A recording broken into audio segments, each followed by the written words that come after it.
Hello everyone, welcome back to my channel PRK education campus. आज की हमारी story है बैड कंपनी। बैड का मतलब होता है बुरी, कंपनी का मतलब होता है संगत। तो आज हम बुरी संगत के बारे में कहानी पढ़ेंगे। Let's get started. वंस का मतलब होता है एक बार। There was a farmer. Farmer का मतलब होता है किसान। तो एक किसान था। हु मतलब जो, ओन मतलब मालिक। स्मॉल फार्म स्मॉल फार्म मतलब छोटी सी खेती का मालिक था। एंड का मतलब होता है और। Raised rich crops on it, जो उसके पास छोटा सा खेत था उसमें उसने अपनी फसल उगाई। क्रॉप का मतलब होता है फसल। रेज्ड रिच क्रॉप्स, बहुत अच्छी फसल उगाई उस फार्म पर। ही वॉज वेरी हैप्पी, वो बहुत खुश था। ही का मतलब होता है वह, वॉज मतलब था, वेरी मतलब बहुत, हैप्पी का मतलब होता है खुश। तो वह बहुत खुश था। बट का मतलब होता है लेकिन अब उसने छोटे से फार्म पर मतलब छोटे से खेत पर खेती तो कर रखी थी अच्छी तरह से, लेकिन वो खुश भी था। लेकिन हुआ क्या? There was one trouble for him, उसके साथ में एक मुसीबत थी। अब वो मुसीबत क्या थी? A crow lived near the field in a tree. Crow का मतलब होता है कौवा। लिव्ड मतलब, लिव का मतलब होता है रहना। लिव की सेकंड फॉर्म है लिव्ड, रहता था। नियर मतलब नजदीक। द फील्ड, जो किसान का वो खेत था उसके नजदीक में एक कौवा रहता था। इन अ ट्री, एक पेड़ पर। Whenever the crop was ready, it would call other crows and all of them would harm the crop a lot. अब क्या होता था कि जो उस खेत के पास में जो पेड़ था तो वहां पर एक कौवा रहता था। अब वो क्या करता था, जब भी क्रॉप वॉज रेडी, जब भी फसल तैयार हो जाती थी, इट वुड कॉल, ये बुला लेता था अदर क्रॉस, अन्य कौवों को। एंड ऑल ऑफ देम, और वे सभी क्या करते थे, वुड हार्म द क्रॉप, और वे सभी, क्रॉप का मतलब होता है फसल, हार्म का मतलब होता है नुकसान।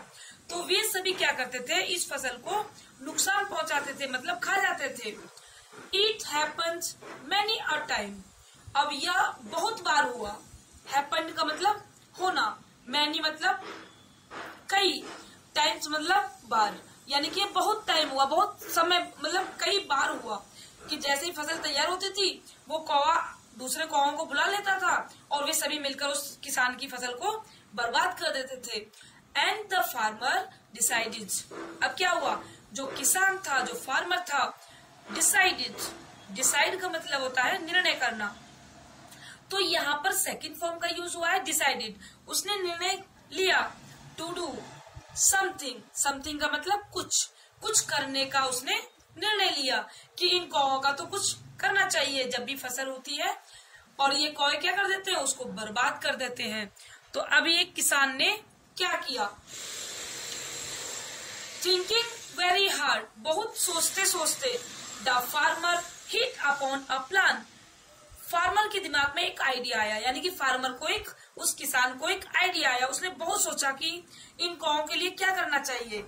अब बहुत सोचते किसान को एक आइडिया आया, एक प्लान सूझा।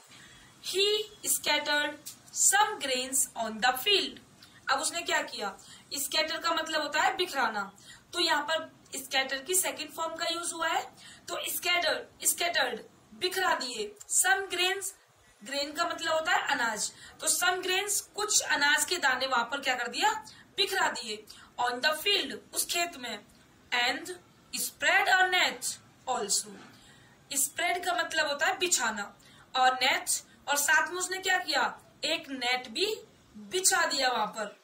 द क्रॉ सॉ द ग्रेन्स, अब उस कौवे ने, सी का मतलब होता है देखना, सी की सेकंड फॉर्म का यूज हुआ है सॉ। तो उस कौवे ने देखा द ग्रेन्स, किसको देखा, अनाज को देखा, वहां पर जो उस किसान ने अनाज बिखरा दिया था खेत में। And called all its companions to enjoy the grains. अब उसने क्या किया, उसने सभी को बुला लिया and called all its companions, उसके जो साथी थे, कंपेनियंस का मतलब होता है साथी, उसने अपने सभी साथियों को बुला लिया। क्यों बुला लिया? टू एंजॉय द ग्रेन्स, उस अनाज को खाने के लिए, उस अनाज को एंजॉय करने के लिए जो किसान ने खेत में फैला रखा था। अनलकीली, अनलकीली का मतलब होता है बदकिस्मती से। अब बदकिस्मती से यहाँ पर क्या हुआ? A pigeon also came down with the crows to feed on the grains. अब बदकिस्मती से क्या हुआ? पिजन का मतलब होता है कबूतर, एक कबूतर भी, ऑल्सो का मतलब भी, कम का मतलब होता है आना, यहाँ पर कम की सेकंड फॉर्म का यूज हुआ है केम, तो एक कबूतर भी आया डाउन नीचे विद द क्रॉस, उन कौ के साथ में, जो कौए थे बहुत सारे, उनके साथ में एक कबूतर भी आ गया to feed on the grains, अनाज के दानों को खाने के लिए। सून, जल्दी ही, all the birds including the pigeon were trapped in the net. अब जल्दी ही क्या हुआ? ऑल द बर्ड्स, बर्ड्स का मतलब होता है पक्षी, जितने भी वहां पर पक्षी थे, इंक्लूडिंग द पिजन, पिजन को भी शामिल करते हुए, यानी कि उनमें पिजन भी था, वर ट्रैप्ड, ट्रैप का मतलब होता है फंसना। अब यहाँ पर ट्रैप की सेकेंड फॉर्म का यूज हुआ है, तो ट्रैप्ड मतलब फंस गए इन द नेट, किसमें फंस गए? जो उस किसान ने नेट को बिछा रखा था उसमें सभी जो पक्षी थे वो फंस गए, और साथ में कबूतर भी था। The farmer was hiding near by, और किसान ने क्या किया? वो पास में ही वहीं पर छिप गया। Seeing the birds trapped, seeing the birds trapped, और जब पक्षी सभी वहां पर फंस गए तो पक्षियों को फंसा देखकर ही केम, ही मतलब कौन? किसान। ही केम, कम की सेकंड फॉर्म का यूज हुआ है, कम का मतलब होता है आना, केम मतलब आया। He came out from his hiding and said, जहां पर वो छिपा हुआ था किसान, तो वहां से वो निकलकर बाहर आया। एंड सेड, और कहा, यू रेस्ट फेलो, तुम, रेस्ट का मतलब होता है, रेस्ट का मतलब होता है दुष्ट, फेलो मतलब, यानी कि उन पक्षियों को बोल रहा है वो किसान, यू रेस्ट फेलो, तुम दुष्ट लोगो, you will pay, you will pay, pay का मतलब होता है चुकाना, कि तुम्हें चुकाना पड़ेगा। नाउ, नाउ का मतलब होता है अब। फॉर द हार्म, किसके लिए चुकाना पड़ेगा? हार्म का मतलब होता है नुकसान, यानी कि जो नुकसान आपने किया है उसका अब तुम्हें पे करना पड़ेगा, यानी चुकाना पड़ेगा। That you have been doing to my crops, यानी कि जब से मैं फसल उगा रहा हूं, जब से आप क्या करते आ रहे हो? मेरी फसल का नुकसान करते आ रहे हो, अब उसका तुम्हें चुकाना पड़ेगा।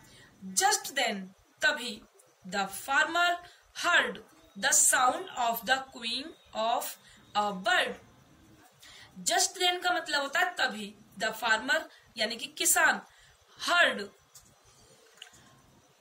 हियर का मतलब होता है सुनना, तो यहाँ पे हियर की सेकंड फॉर्म है हर्ड, तो किसान ने सुनी।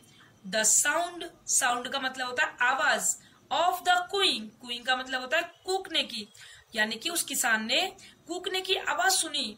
ऑफ अ बर्ड, एक पक्षी की।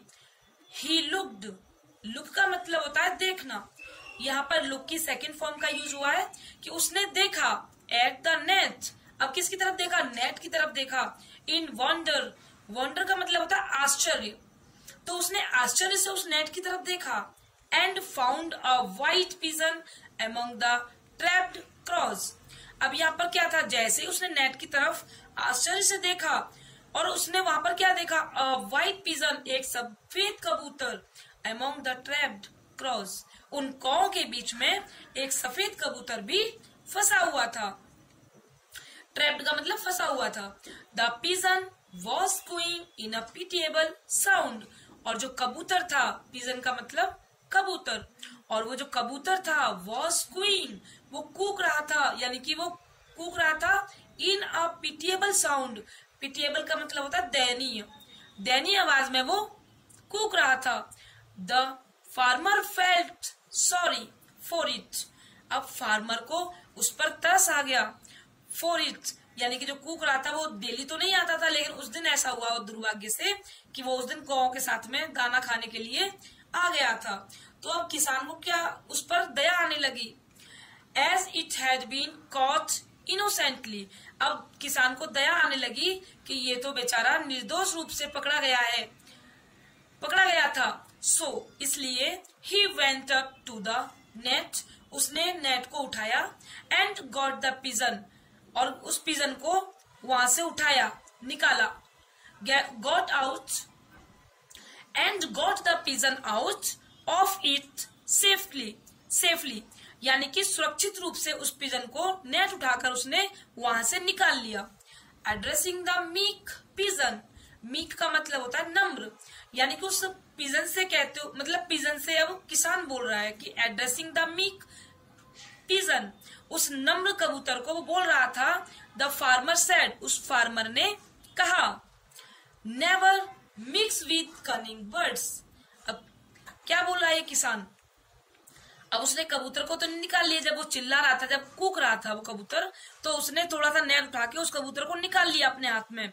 अब उसको एड्रेस करते हुए कबूतर को, उस नम्र कबूतर को एड्रेस करते हुए उसने कहा, किसान ने, never mix with cunning birds, इन चालाक पक्षियों के बीच में कभी मिक्स मत होना, कभी मत मिलना इनके साथ में।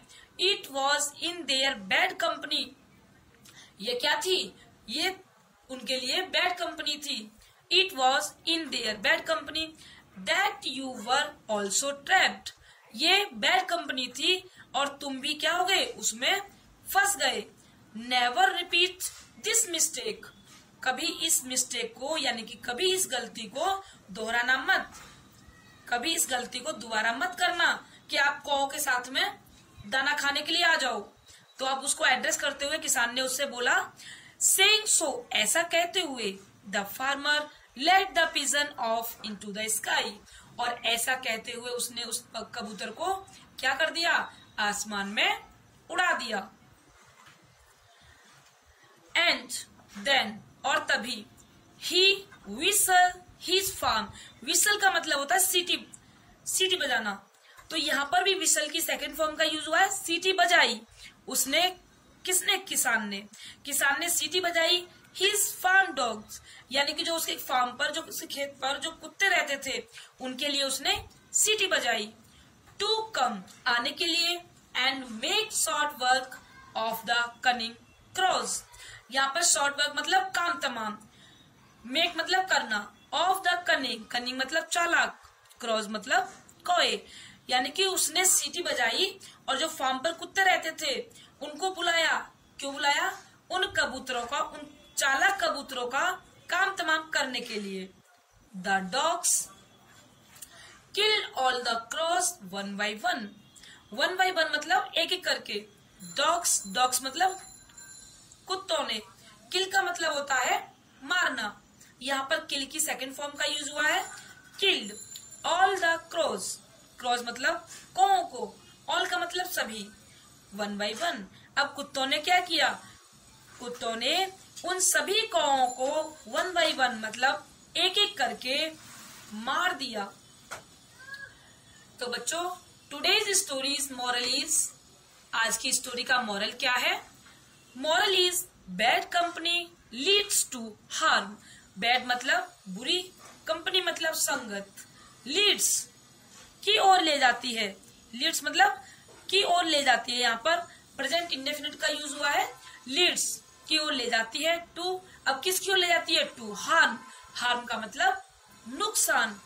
इसलिए कहा जाता है कि आपको कभी भी बुरी संगति वाले बच्चों के साथ में, यानी कि बुरे बच्चों के साथ नहीं रहना है, क्योंकि जैसी संगति होती है वैसे ही आप बन जाते हो।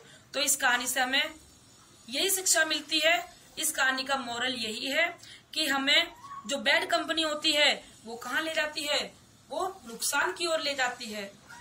Thanks for watching.